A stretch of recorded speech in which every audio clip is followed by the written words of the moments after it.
Manipur Story Babs ki viewers singamadi subscribers singbu ahan bamaktada channel asigi maikai dagi noluk pu uchari. Ngasi so mayam na thoidok hindok na pambiri ba pabung BK Panji mayum ki khujek dagi ana wari ima muk puduna lakchari. Mayam ki damak mathang manong naina sandok na bagi damak miyam da kushin na ba haiduna puduna lakchari. Phono gi sagol marum.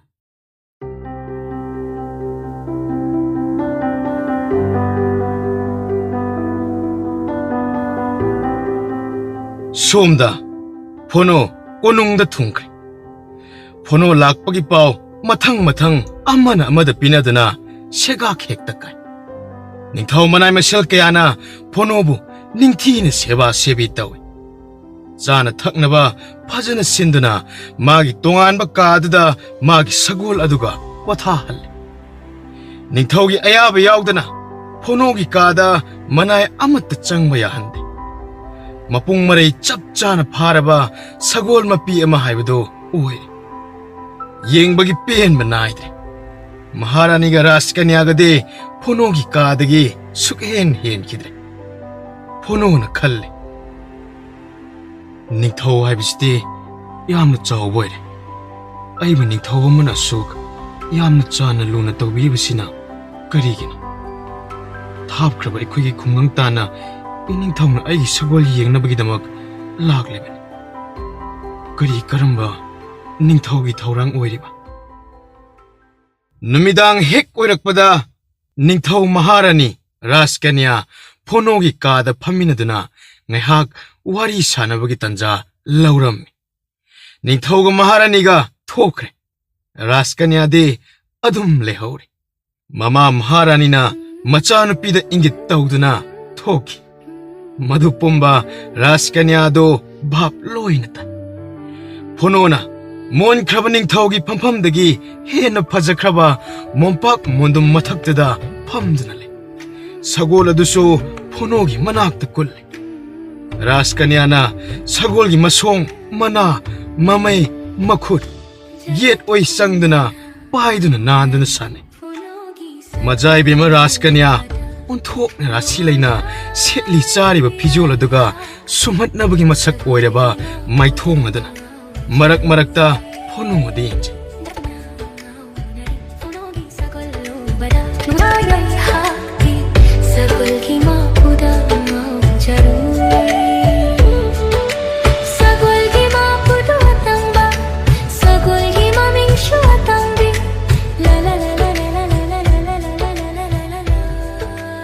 Di nahaki sagol asiga matang chupada laimina zaningi nahak na budi bihar oi khangida hayeng di lekol da sagol asiga koi basalu sira sagol sa sajik ahau ba pizaru se masana thatuna sajabana hena pamlongani natrane kunung dagi kyam lape thamna chatpadi hadi thoina lape Gari sukiruno lekol gi akoi bada lanmi kayana ngaktuna leribane ai pabungda hangat kadoine sagol na chaba yaba sajikpo hauram gadrane yumdadi chinga gi lam hangaduda ai atangbina pamjaba sajik mayamada makhal suna hawe hauram gani daru tananba amot agai leitraba napi ingaktane thawaina pabungna pumsang sangna thalibane Hai lay makal suna hawe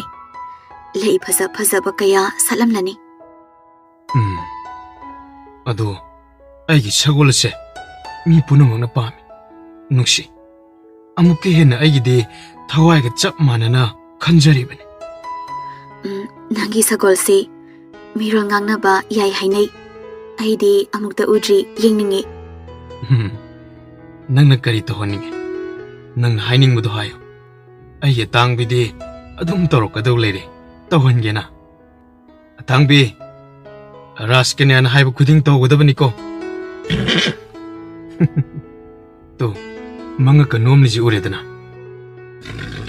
Raskanya na haiba kuding sagol aduna tawri atangbi lepkhatlam aingonda yenglao aingonda ilao ille atangbi kumang thangalo atangbi nangak hayo namai hayo nana khap mathang mathang ahaiba amatta soide Raskanya ungak hekta ngai atangbi warani kuntharo hekta kunthai Oh, onthokna singkhreda. Sibu nangna tambiriba natro?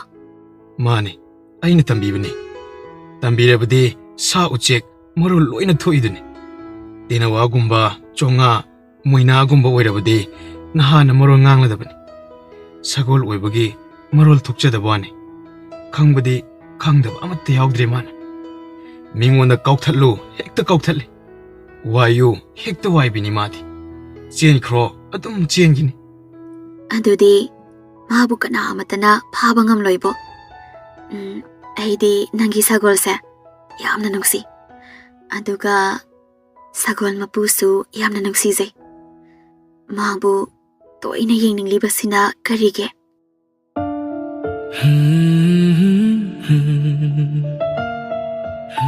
tumuro aisi tumningi aiga tangbisu tumninglamlani Hayengdi chak nganna charaga lekol da koibado soiba yadego. Ai salagi. Atangbi nang tumhauro nungaina. Sagol mapusu nungaina mangmang minarasi. Raskanya mapana thokre Karino nungsiba haibashe karamba hakchang kaya tagi nungsiba mayol chong majaibi magi marak marak ta haidro ko hai sing adabo panghai da hai sinari bajar aiba moi thiam tawraga ai sagol loba yana na ba tagi nungsiba mayol chong lakpara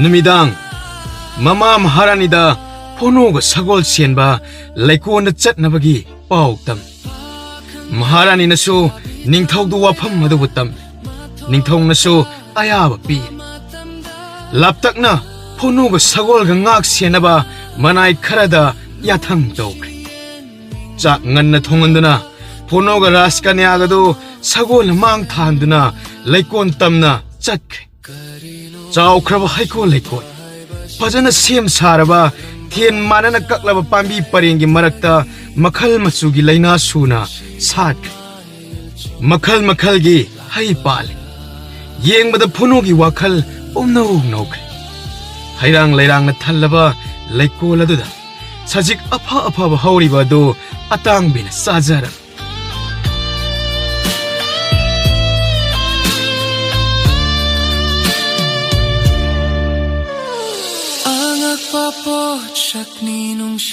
Atangbi nangna janingba loina khalla khallaga chawko puk hek thanbaga pothasi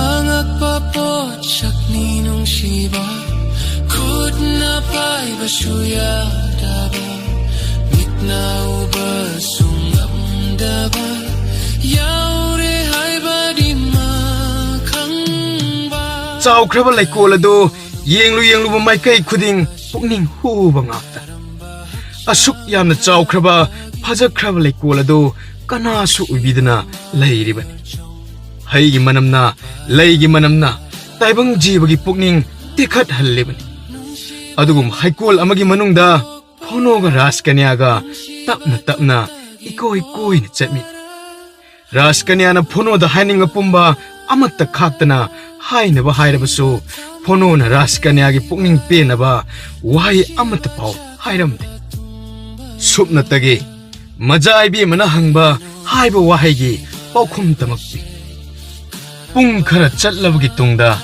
laikongi phajakhraba mafam amada ngahak phamkhisi haidana phonoga Raskanyaga phamtha minaram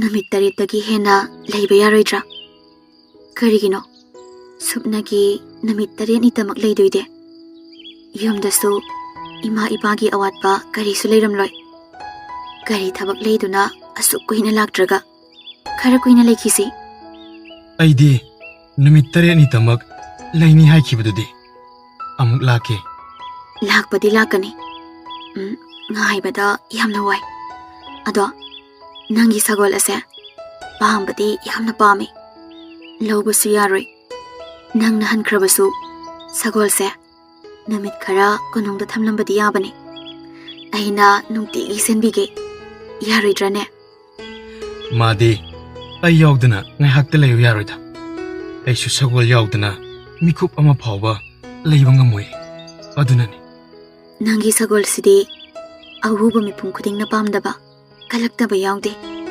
ꯃꯥꯒꯤ ꯄꯨꯟꯁꯤꯁꯦ ꯌꯥꯝꯅ ꯀꯜꯂꯛꯏ ꯀꯔꯤꯒꯤ ꯃꯤ ꯈ꯭ꯋꯥꯏꯅ ꯄꯥꯝꯅꯕ ꯀꯜꯂꯛꯅꯔꯒ ꯀꯔꯤ ꯀꯥꯟꯅꯅꯤ ꯑꯋꯥꯕ ꯇꯥꯗꯨꯅ ꯇꯣꯛꯅꯕꯅꯤ ꯑꯩꯗꯤ ꯑꯇꯥꯡꯕꯤꯗ ꯌꯥꯎꯔꯤꯕ ꯃꯒꯨꯟ ꯃꯔꯥꯁꯦ ꯌꯥꯝꯅ ꯄꯥꯝꯖꯩ ꯑꯗꯨ ꯑꯣꯏꯔꯗꯤ ꯑꯩꯅ ꯄꯥꯝꯖꯕ ꯅꯨꯡꯁꯤꯖꯕ ꯃꯤꯁꯛ ꯑꯗꯨꯅ ꯑꯩꯕꯨ ꯅꯨꯡꯁꯤꯕꯤꯒꯅꯤ ꯄꯥꯝꯕꯤꯒꯅꯤ ꯃꯖꯥꯏꯕꯤꯃꯒꯤ ꯑꯋꯥꯠꯄ ꯀꯔꯤꯁꯨ ꯂꯩꯇꯦ ꯁꯛꯁꯨ ꯁꯕꯥꯟ ꯃꯨꯔꯇꯤ ꯑꯃꯠꯇ ꯋꯥꯠꯇꯦꯅ ꯃꯖꯥꯏꯕꯤꯃꯕꯨ ꯄꯥꯝꯗꯕ ꯀꯜꯂꯛꯇꯕ ꯃꯤ ꯑꯃꯇ ꯂꯩꯔꯝꯂꯣꯏ ꯃꯤ ꯂꯣꯏꯅꯃꯛꯇꯤ ꯍꯥꯏꯒꯅꯨ ꯃꯤ ꯈꯔꯗꯤ ꯑꯩꯕꯨ ꯄꯥꯝꯕꯤꯗꯕ ꯅꯨꯡꯁꯤꯕꯤꯗꯕ ꯌꯥꯎꯔꯝꯒꯅꯤ ꯈꯔꯅ ꯅꯨꯡꯁꯤꯕꯤꯕ ꯈꯔꯅ ꯄꯥꯝꯕꯤꯕ ꯈꯔꯅ ꯍꯟꯅ ꯐꯥꯎꯕ ꯌꯦꯡꯅꯤꯡꯗꯕ ꯌꯥꯎꯔꯝꯒꯅꯤ ꯃꯗꯨꯅ ꯃꯖꯥꯏꯕꯤꯃꯅ ꯋꯥꯍꯩ ꯑꯣꯏꯅ ꯄꯪꯍꯥꯏ ꯍꯥꯏꯕꯅꯤ ꯄꯥꯕꯨꯡꯅ ꯏꯃꯥ ꯃꯍꯥꯔꯥꯅꯤꯅ ꯑꯋꯥꯡꯕ ꯊꯥꯛꯇ ꯊꯝꯂꯤꯕ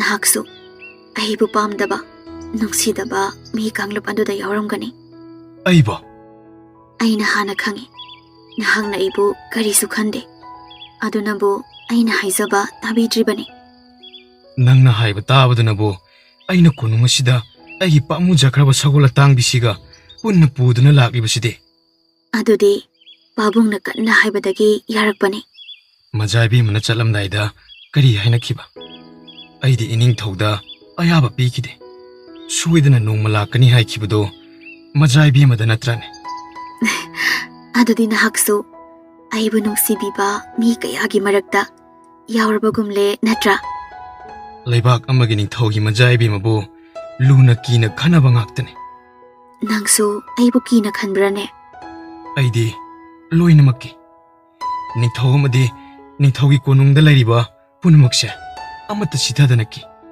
ꯑꯗꯨꯗꯤ ꯅꯪꯅ ꯑꯩꯕꯨꯁꯨ ꯀꯤ ꯅꯠꯇ꯭ꯔꯥ ꯀꯤꯗ꯭ꯔꯗꯤ ꯆꯥꯎꯈ꯭ꯔꯕ ꯂꯩꯕꯥꯛ ꯑꯃꯒꯤ ꯅꯤꯡꯊꯧꯒꯤ ꯃꯖꯥꯏꯕꯤꯃꯗꯕꯣ ꯉꯥꯏꯈꯣ ꯅꯪꯅ ꯑꯩꯕꯨ ꯀꯤꯅ ꯆꯠꯂꯤꯗꯤ ꯀꯔꯤꯒꯤ ꯑꯩꯅ ꯅꯪꯉꯣꯟꯗ ꯈꯣꯠꯀꯦ ꯆꯤꯛꯀꯦ ꯍꯥꯏꯈꯤꯕꯁꯨ ꯂꯩꯇꯦ ꯃꯤ ꯑꯇꯩ ꯂꯣꯏꯅ ꯀꯤ ꯍꯥꯏꯒꯦ ꯍꯥꯏꯌꯨ ꯃꯇꯨꯡꯗ ꯑꯩꯕꯨ ꯀꯤꯌꯦꯒ ꯍꯥꯏꯔꯕꯗꯤ ꯑꯩꯗꯤ ꯅꯪꯒꯤ ꯁꯒꯣꯜꯅ ꯆꯠꯄ ꯃꯐꯝꯗ ꯆꯠꯀꯅꯤ ꯃꯥꯅ ꯂꯩꯕ ꯃꯐꯝꯗ ꯑꯩꯁꯨ ꯂꯩꯅꯤ ꯃꯁꯤꯃꯗꯤ ꯈꯪꯖꯧ ꯑꯣ ꯑꯩ ꯑꯇꯥꯡꯕꯤꯁꯦ ꯃꯕꯨꯛ ꯊꯜꯂ ꯃꯥꯜꯂꯦ ꯑꯥꯗ ꯀꯨꯟꯗꯨꯅ ꯂꯩꯔꯦꯇꯣ ꯁꯦ ꯃꯇꯝꯁꯨ ꯊꯦꯡꯖꯤꯟꯈ꯭ꯔꯦ ꯆꯠꯂꯁꯤ ꯀꯣꯅꯨꯡꯗ ꯍꯟꯅꯕ ꯇꯧꯔꯁꯦ ꯍꯧꯖꯤꯛꯄꯨ ꯊꯦꯡꯂꯦ ꯍꯥꯏꯕ ꯅꯨꯃꯤꯠ ꯇꯥꯒꯗꯕ ꯌꯥꯝꯅ ꯋꯥꯠꯂꯤ ꯑꯇꯥꯡꯕꯤꯁꯦ ꯁꯖꯤꯛ ꯆꯥꯕꯒꯤ ꯋꯥꯗꯨꯅ ꯄꯣꯊꯥꯔꯤꯕꯅꯤ ꯍꯧꯗꯣꯛꯂꯒꯨꯝꯁꯤ ꯑꯩꯒ ꯂꯩꯀꯣꯜꯁꯤꯗ ꯃꯤ ꯀꯅꯥ ꯑꯃꯠꯇ ꯌꯥꯎꯗꯅ ꯂꯩꯕꯁꯤꯗ ꯀꯤꯔꯤꯕ꯭ꯔꯣ ꯑꯗꯨꯒꯤ ꯅꯠꯇꯦꯗ ꯅꯤꯡꯊꯧ ꯃꯍꯥꯔꯥꯅꯤꯅ ꯅꯨꯡꯁꯥ ꯊꯤꯔꯝꯒꯅꯤꯌꯦ ꯑꯗꯨꯒꯤꯗꯤ ꯀꯔꯤꯁꯨ ꯈꯜꯂꯨꯅꯨ ꯑꯩꯈꯣꯏ ꯑꯅꯤꯒꯤ ꯑꯀꯣꯏꯕꯗ ꯂꯥꯟꯃꯤꯅ ꯄꯨꯡꯀꯣꯏ ꯀꯣꯏꯅ ꯂꯩꯔꯤꯕꯅꯤ ꯃꯈꯣꯏꯅ ꯎꯔꯝꯂꯕꯗꯤ ꯃꯖꯥꯏꯕꯤꯃꯒ ꯑꯩꯒ ꯑꯆꯤꯛꯄ ꯂꯩꯀꯣꯜꯁꯤꯗ ꯂꯩꯕꯁꯦ ꯀꯔꯤ ꯈꯜꯂꯝꯒꯅꯤ ꯑꯩꯗꯤ ꯄꯥꯈꯠꯂꯦ ꯄꯥꯕꯨꯡꯒꯤ ꯑꯌꯥꯕ ꯂꯧꯔꯒ ꯂꯩꯀꯣꯜꯁꯤꯗ ꯂꯥꯛꯄꯅꯤ ꯄꯥꯕꯨꯡꯅ ꯂꯩꯀꯣꯜꯁꯤꯗ ꯅꯍꯥꯛ ꯅꯇꯣꯝꯇ ꯊꯥꯗꯣꯛꯄ ꯌꯥꯗꯦ ꯑꯩꯕꯨꯁꯨ ꯆꯠꯂꯨ ꯍꯥꯏꯔꯛꯂꯕꯅꯤ ꯀꯔꯤꯒꯤꯅꯣ ꯅꯍꯥꯛꯄꯨ ꯑꯩꯒꯤ ꯁꯒꯣꯜ ꯁꯦꯟꯕ ꯆꯠꯄꯗ ꯌꯥꯎ ꯍꯥꯏꯔꯤꯕꯗꯤ ꯅꯪꯁꯦ ꯌꯥꯝꯅ ꯀꯤꯒꯜꯂꯤ ꯈꯪꯕ ꯑꯗꯨꯒꯤꯗꯤ ꯑꯩ ꯀꯔꯤꯁꯨ ꯀꯤꯕꯤꯗꯦꯗ ꯂꯩꯀꯣꯜ ꯍꯥꯏꯕꯗꯨ ꯀꯗꯥꯏꯗ ꯂꯩ ꯍꯥꯏꯕ ꯈꯪꯗꯕꯒꯤ ꯋꯥꯅꯤ ꯍꯧꯖꯤꯛꯇꯤ ꯈꯪꯂꯦ ꯍꯌꯦꯡꯗꯒꯤꯗꯤ ꯃꯖꯥꯏꯕꯤꯃ ꯌꯥꯎꯗ꯭ꯔꯕꯁꯨ ꯏꯔꯥꯏ ꯂꯥꯏꯅ ꯑꯇꯥꯡꯕꯤꯒ ꯆꯠꯆꯔꯒꯦ ꯑꯗꯨꯗꯤ ꯁꯨꯛꯌꯥ ꯌꯥꯔꯣꯏ ꯑꯩ ꯌꯥꯎꯗ꯭ꯔꯕꯗꯤ ꯂꯩꯀꯣꯜꯁꯤꯗ ꯁꯖꯤꯛ ꯄꯤꯖꯕ ꯌꯥꯔꯣꯏ ꯂꯝꯍꯥꯡ ꯇꯨꯝꯍꯥꯡ ꯑꯇꯩ ꯂꯩꯔꯝꯒꯅꯤ ꯊꯤꯗꯨꯅ ꯉꯁꯤ 4-5ꯅꯤꯗꯤ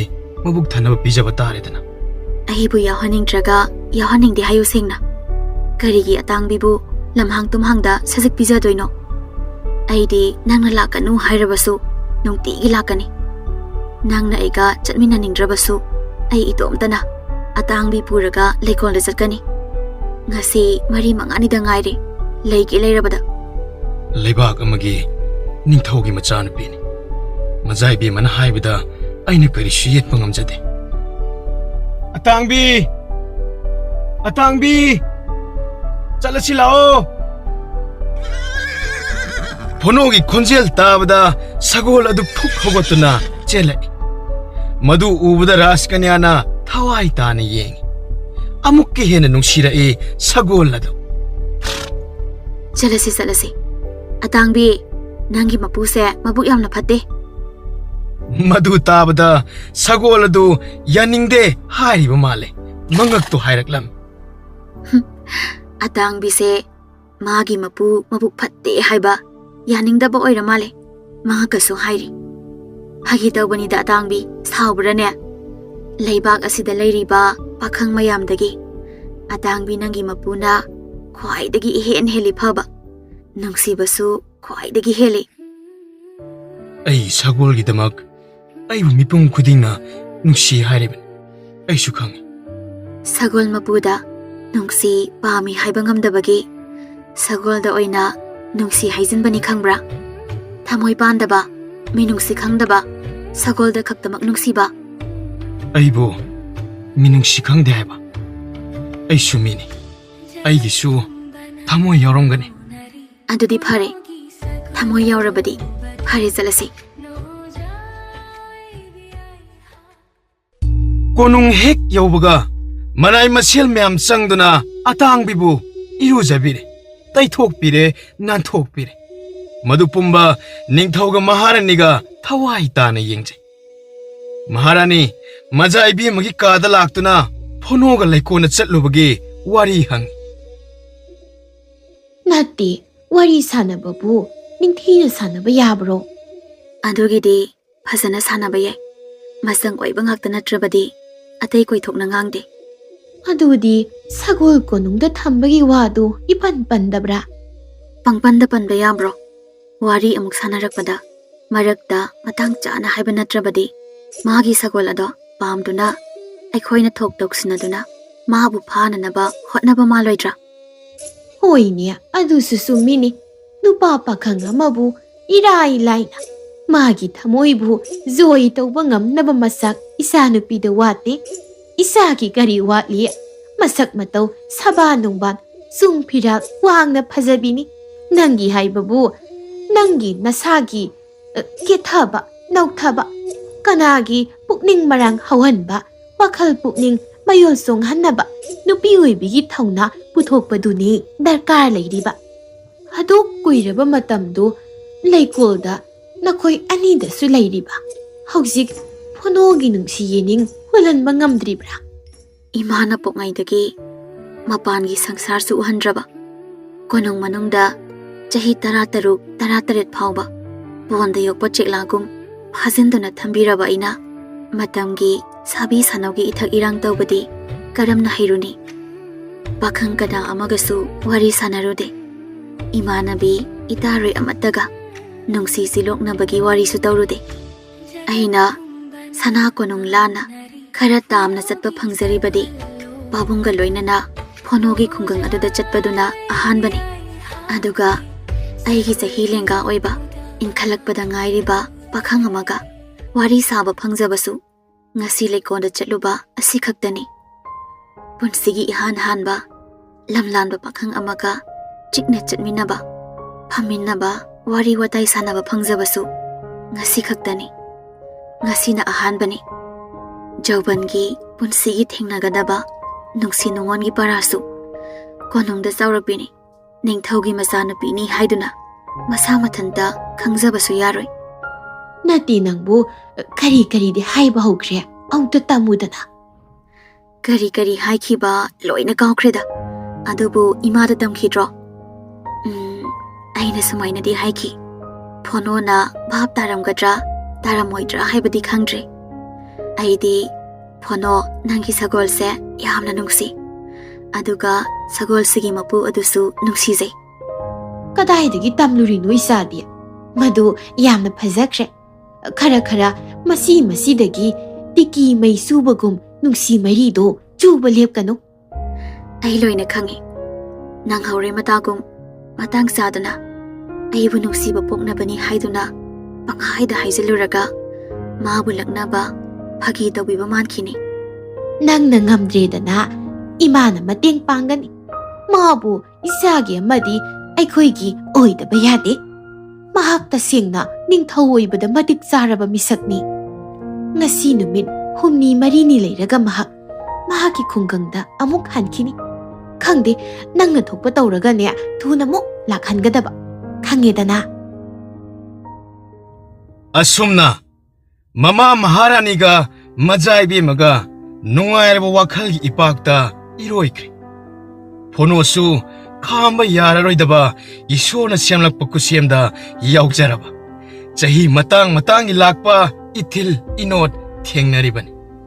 ꯔꯥꯖꯀꯟꯌꯥꯒꯤ ꯇꯉꯧꯔꯕꯤ ꯃꯥꯏꯊꯣꯡ, ꯇꯥꯊꯔꯛꯄ ꯄꯥꯝꯕꯣꯝ, ꯈꯨꯖꯦꯡ ꯆꯦꯡꯂꯞ ꯇꯧꯕ ꯈ꯭ꯋꯥꯡ, ꯅꯨꯄꯤꯒꯤ ꯈ꯭ꯋꯥꯏꯗꯒꯤ ꯃꯒꯨꯟ ꯍꯥꯞꯂꯤꯕ ꯊꯕꯥꯛ, ꯁꯥꯡꯇꯛ ꯇꯧꯕ ꯍꯥꯎꯒꯗꯕ ꯃꯥꯜꯂꯕ ꯈꯨꯠꯁꯥ, ꯎꯔꯨꯕ ꯈꯨꯗꯤꯡ ꯐꯣꯅꯣ ꯅꯨꯡꯗ ꯅꯨꯡꯆꯥꯛꯅꯔꯛꯏꯕꯅꯤ.